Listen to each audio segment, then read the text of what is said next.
IT тармагында программисттерден башка дагы көп адистер иштейт. HR менеджер деп коет, HR генералист болуп иштейм. Кантип ушул IT тармагына келип калдыңыз?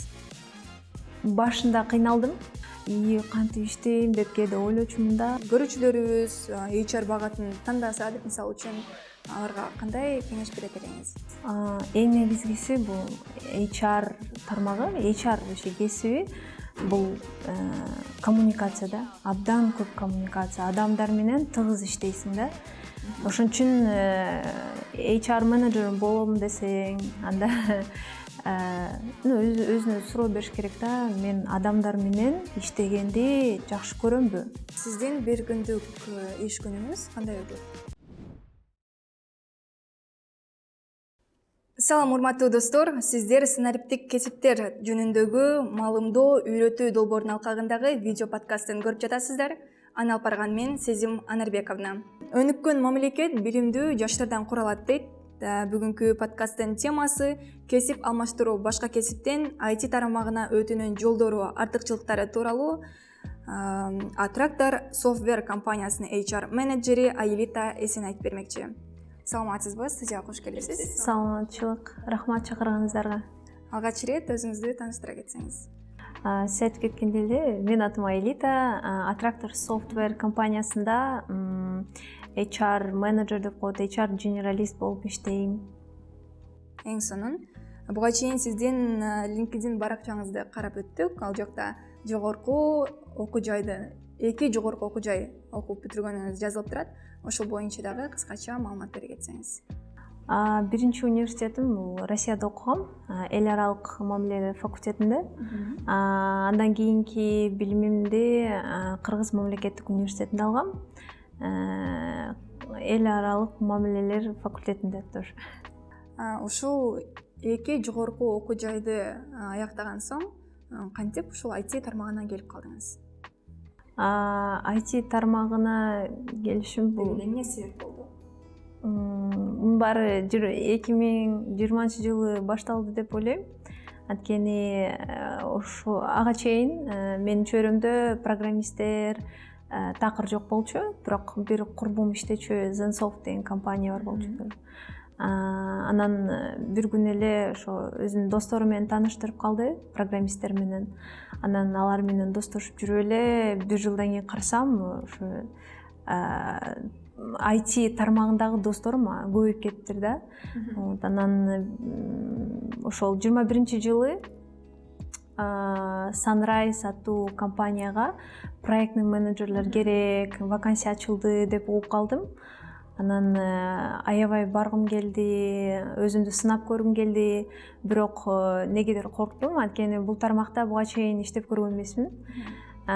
Бирок досторум баары айтты да, сен колуңан келет, давай барып өзүңдү сынап көр, өтөсүң деп айтты да. Анан ошо колдоо мага түрткү болду, аябай жакшы. Анан ошентип резюме жазып алып, интервьюга бардым, интервьюдөн өтүп, стажировкага алышты. Ошо анан стажировкага келгенден эле дароо мындай боевой проект деп коет, реалдуу проекттер менен иштеп баштадым. Абдан чоң тажрыйба топтодум ал компаниядан. Жарым жыл иштесем дагы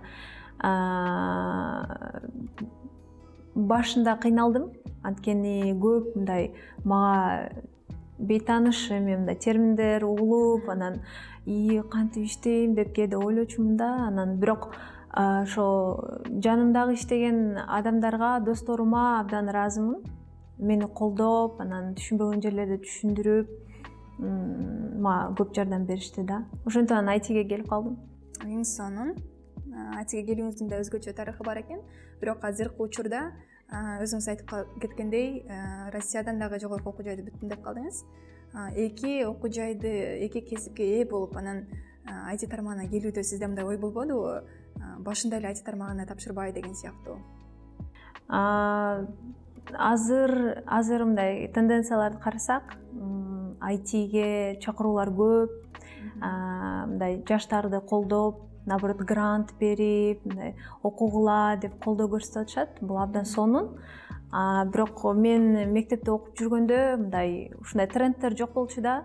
Анан мектепти бүтүп атканда деле мен такыр ойлогон эмесмин ушул техникалык жакка барып окуйм, анан айтиге барып ошол жакта иштейм деген такыр ойго келген эмес. Анткени ал кезде эми математика, эми алгебра, химия, физика сабактарда өзүмдү мындай мен көп деле нерсе билбейм, анан ошо өзүмө өзүм мындай чектөө коюп турмун да. А бирок азыркы жаштарды карап аябай суктанам, анткени өзүлөрү да мындай өзүнө өзү ишеними чоң, анан менин колуман баары келет, мен эгерде ушул нерсени үйрөнгүм келсе үйрөнөм деп барып мына курстарды карасаңыз окуучулар абдан көп, карап турсаңыз жаштар көп аябай. Биздин коомдо IT тармагы десе эле көпчүлүк жаштар арасында өзгөчө суроо талап жогору да. Кандай десеңиз, мисалы үчүн код жазуу керек, формула түзүү керек, же болбосо сиз айтып кеткендей IT тармагын алып кетүү үчүн математиканы жакшы билүү керек деген сыяктуу. Бул боюнча сиздин оюңуз кандай? Эми бир чети бул чындык. IT-ге барыш үчүн мындай технический склад ума деп коет эмеспи, ошондой болуш керек. Англис тилин билишиң керек. Бирок эми ойлойм, башка кесиптеги мындай кыйынчылыктар болсо деле баардык жерде бирдей да.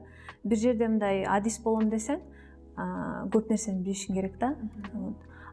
Бирок мындай код жазып дегенге караганда IT тармагында программисттерден башка дагы көп адистер иштейт. Анткени программисттер бар, IT компаниялар бар, бирок ошол IT компанияларды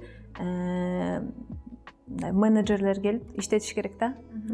Мендей эле HR менеджерлер, sales менеджер, бизнес аналитик, дагы башка ошо менеджерлер аябай эле көп да.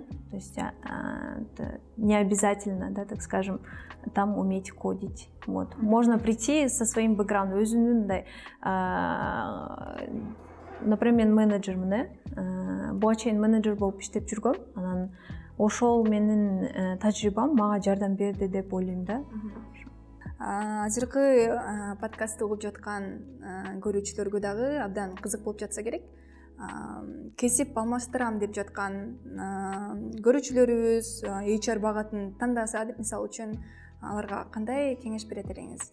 Өзүңүздүн тажрыйбаңыз боюнча дагы бөлүшүп кетсеңиз. Эң негизгиси бул HR тармагы, HR вообще кесиби бул коммуникация да, абдан көп коммуникация, адамдар менен тыгыз иштейсиң да.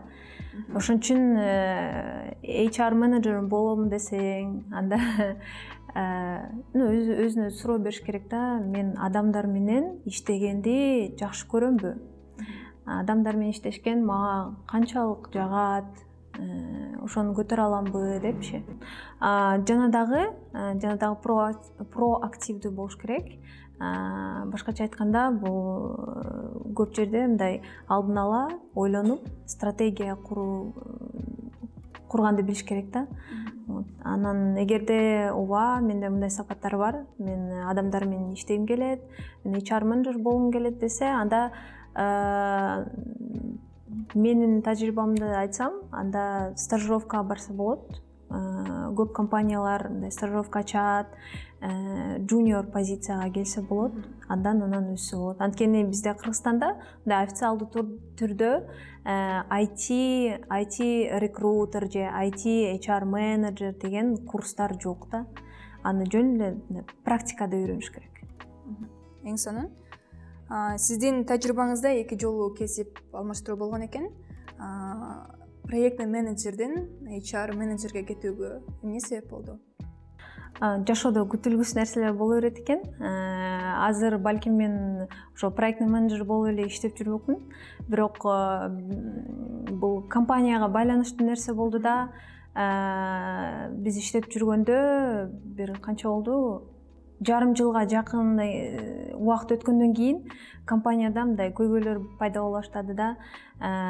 Бир нече ай айлык төлөнгөн жок. Анан биз коллегаларыбыз менен кичине кыйналып, анан күттүк.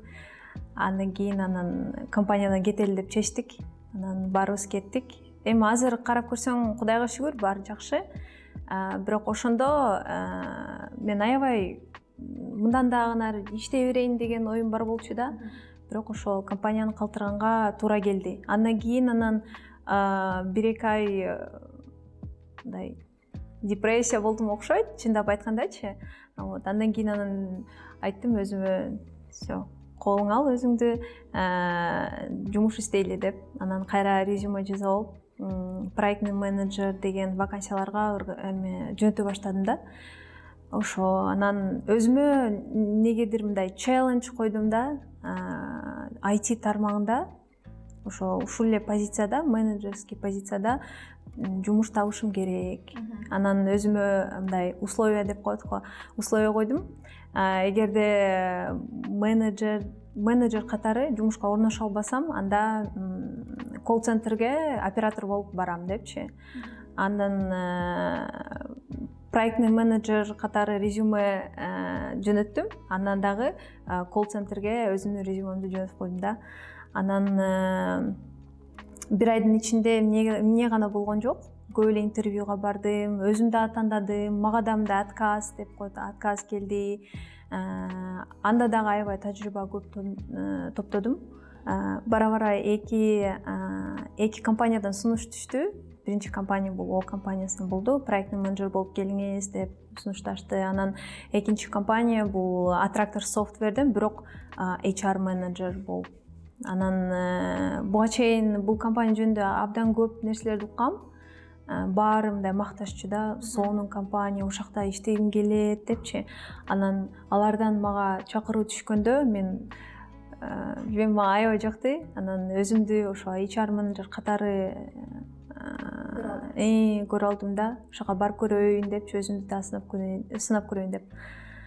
Ошо анан ошентип Attractor Software'де иштеп калдым. Азыркы жаштарга кесип тандоодо эң негизги эмнелерге көңүл бурулса керек? Буга чейин чындап айтканда мен деле ойлочумун, ушундай имидж, престиж, анан көп акча, ошака барыш керек депчи. Анан бирок айткым келет, ошо жүрөгүңөргө эмне жакса, ошого барыш керек да. Анан акча келет, обязательно келет да, алчы артынан. Анан азыр деле ошол IT жагын мындай популярдуу кылган абдан сонун, бирок экинчи жагы бар да, анынчы курстар өзүнүн товарын сатыш үчүн, да, грубо говоря, товар, да, так скажем, курсы свои продают.